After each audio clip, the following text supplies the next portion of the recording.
Yeah, thank you very much. Welcome to this MTN 8 semi-final press conference. We are starting this press conference a little bit different today. We've got members from the safety and security cluster who will just be briefing us, giving us an update on all the logistics leading up to the match.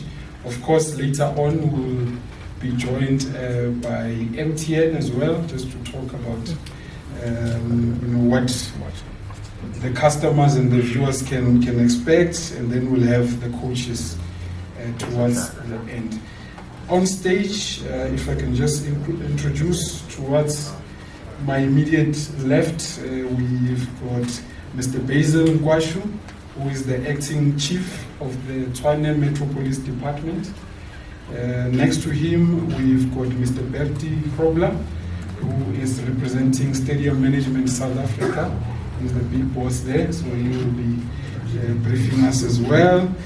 We also have Mr. Xolani Fihla, who is the spokesperson for the Johannesburg Metropolitan Department. So they will be giving us an update there. Let me start with Mr. Grobbelaar. If you can just give us an overview of what the plans are that are in place, what to expect, and maybe some of the do's and don'ts. Thank you. Father, thank you. Good morning, ladies and gentlemen. I think as a starting point, trying to holistically cover, we were part also of the joint planning session with the security forces, not only related to Orlando Stadium, but also the fixture at Lucas Moripe on the weekend. And I just want to highlight the following, and the deployment of the police, and you'll see more graphs around here today as at any other press conference dictating or indicative of the seriousness the South African Police Services is taking these fixtures. There's really a great deployment of public order policing at these the venues. Also the assistance of community policing forums and the wardens. And I think last night at Orlando was testimony to the efficiency of that. There's a huge focus on fake tickets, and the rest were made last night as well, on fake tickets that were distributed. So a joint effort by the police services and security services, and then, as we say, the wardens that forms part of this cluster. The traffic police also playing their part in this whole operation. So I'm confident, although we're not involved at Lucas Moripe as such, but that the holistic planning for both venues are in place to ensure a safe and secure event. Related to Orlando Stadium more specifically, last night a very good test run with just over 30,000 people attending the fixture. Again, the same plans will be implemented. There was already a meeting last night and a meeting early this morning to highlight the areas of concern, to learn from the lessons and to enhance where we still can. A big plus point was the exclusion zone that was created. That kept people without tickets and with fake tickets on the outside of this zone, and that alleviated a lot of the pressure at the turnstiles and at the search points. What I'm also very excited about from a venue logistical perspective, that there was a discrepancy of only 800 tickets in actual tickets sold and the tickets scanned. So that is a huge plus in controlling numbers at the venue. If I can just touch on some of the parking logistics, and Xolani will address the traffic management. But last night, the first time at Orlando, we tried a specific transport and parking management plan that we received a lot of positive feedback of. A lot of you were involved with the last event at Orlando. We took 4.5 hours to exit the venue after the event. The colonel this morning said it was an hour and a half. I differ from him. It was an hour and 20 minutes, and all vehicles were were off-site, and on the drone footage we could see there was a tail still at the N17 circle, but yeah, most of the vehicles were off-site. We also tried for the first time a park and ride. At the press conference I said to you, we're going to test it. We don't know whether it's going to be viable and effective.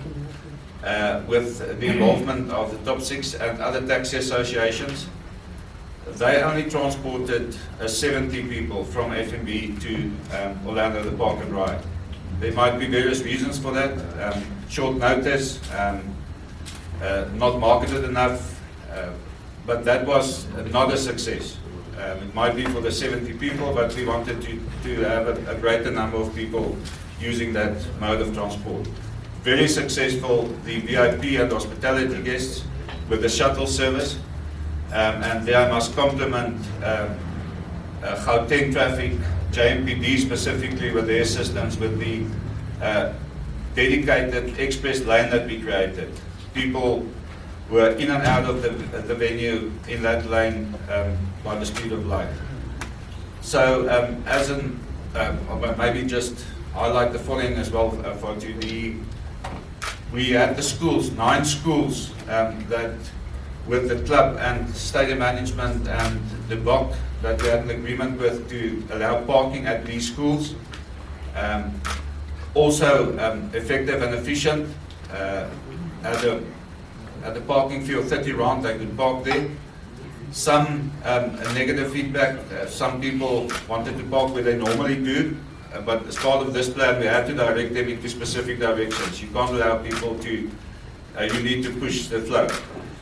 So that was something we'll address via communication, but also very effective, the assistance of the schools in this respect. A big difference on Sunday is that the match is at 3 o'clock and not at night, and the arrival won't be in peak hour where people arrive home from work as well. So with the lessons learned, I'm really confident that with all stakeholders and the role players part of that, it will be a pleasant spectator experience to the venue. Thank you very much, Mr. Grobbelaar. That was very much detailed. Let's maybe now go to the match on Saturday. We've got Mr. Basil Nkhwashu, who is the acting chief of the Tshwane Metro Police Department. Just an overview on the plans, traffic management, parking, and so on. Yeah, thank you. Good afternoon. Firstly, I can say we are ready. We take this game to be a very serious game, and we expect a lot of people. So we will have a lockdown. So in other words, we're going to close most of the streets around the stadium, further away from the stadium. We've got dedicated areas where we're going to have people parking their vehicles. So we don't want vehicles to disturb the people walking towards the stadium. We'll man all the traffic points to make sure that there's a smooth incoming and outgoing of vehicles and spectators after the game. So yeah, we are ready. We take it serious. We want to make sure that people are safe and they drive in and out of the stadium in a safe environment. Thank you. Thank you, sir. And let's move on to JMPD, Mr. Xolani Fihla. Well done on the job last night. The feedback has been, very great. See people. It was better. Obviously, you will still improve, but it looked like job well done. But your, overview. Thank you so much for this opportunity, and let me take this opportunity to greet everyone here. Seeing from yesterday's match with the state of readiness for Sunday's game, I think all hands are on deck.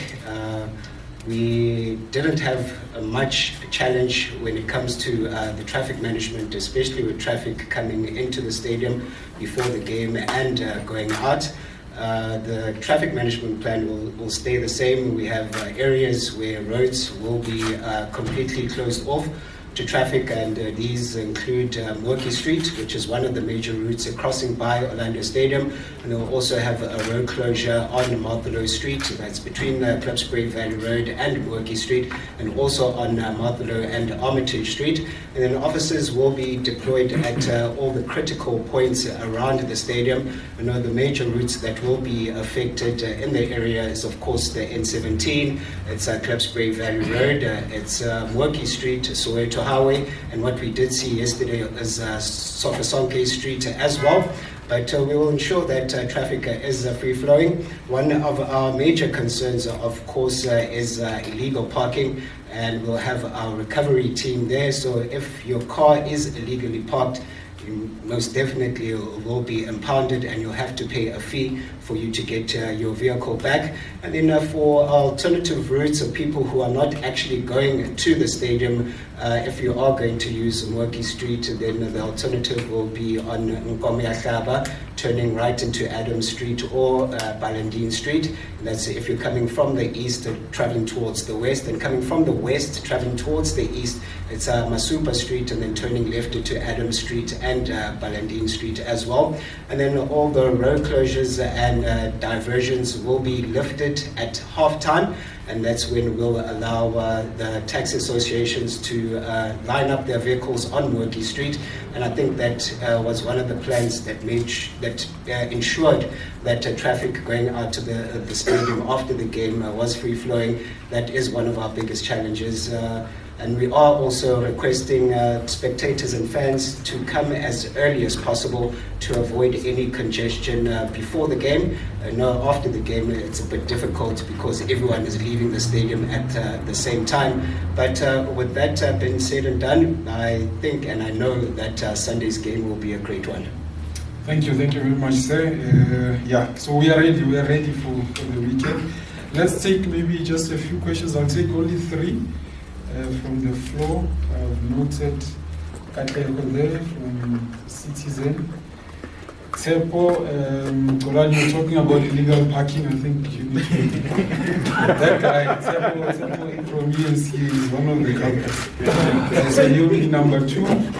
And then do we have any other hand?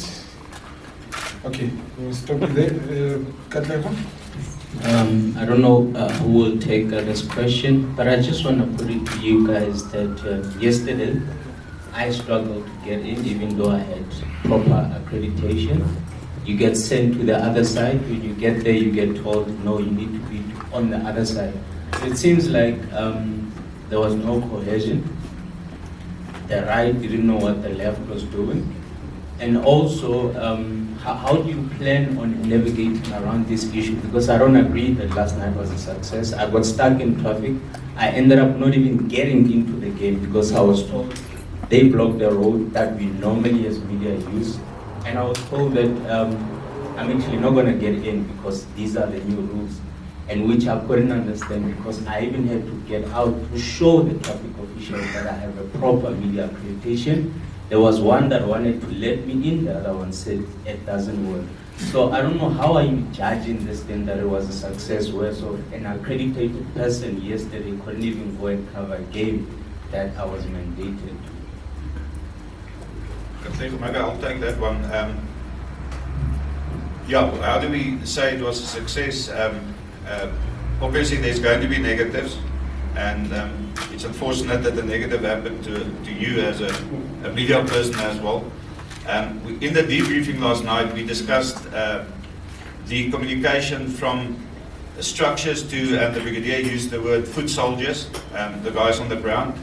So it was identified as a specific problem. So we had this meeting this morning again. Tomorrow morning the presentation is at 9 o'clock to the city job.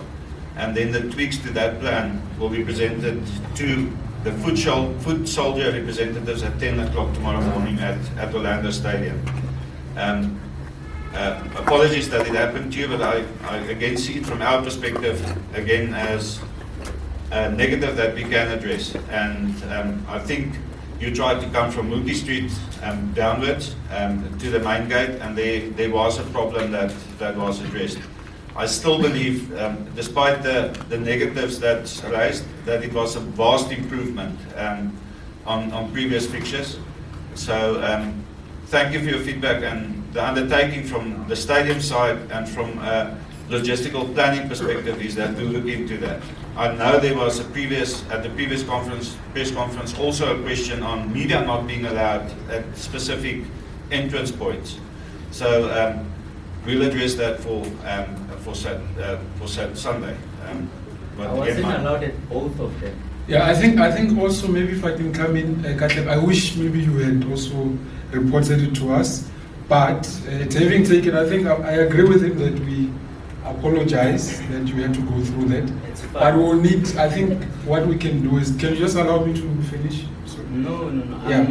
I'm saying it's fine. I wasn't allowed at 2 entrances, Okay. right? You said there's 2 media entrances. I wasn't allowed at either of them, and I was bullied yesterday. Yeah, here's what I was told going to my say. car would be impounded if I don't. So that's what I'm trying to say. If you don't raise these issues here, where are we going to raise them? I understand you don't want to get into a back and forth, but I disagree that yesterday was a failure. Was a success. That I disagree with, but it's fine. I'll let it go for now. No, what I'm saying is don't let it go. What I wanted to say to you, maybe after the press conference, let's get more information so that we can be able to address. Because right now you're saying it was 2 gates, and there could be other additional information that could help us. So that's what I'm saying. Maybe let's park it for now.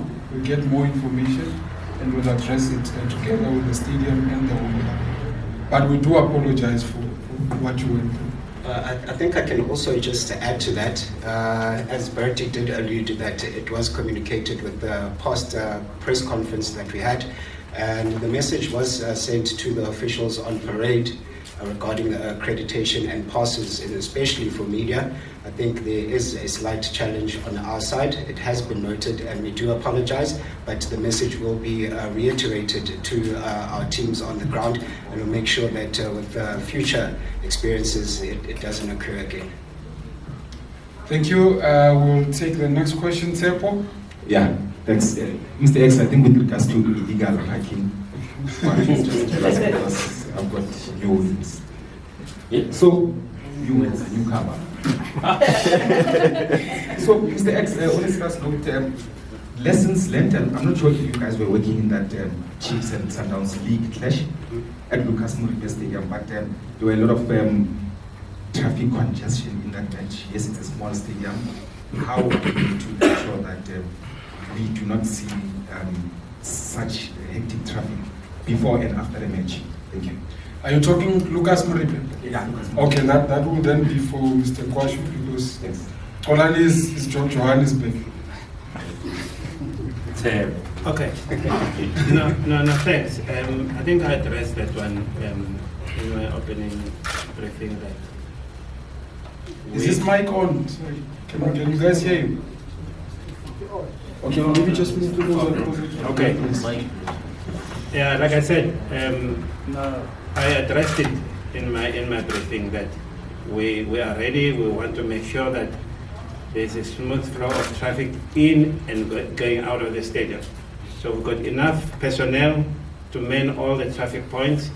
So I can assure you that things will be different this time. I had a briefing this morning after 7 with my team, and we made sure that all the challenges that we experienced in the past would not occur again. Thank you. Thank you. Last one from Rani Tele. Quick one, sir. Yeah, Bertie, please talk to us about yesterday's event and match. Was there any people arrested for the various acts or selling of tickets?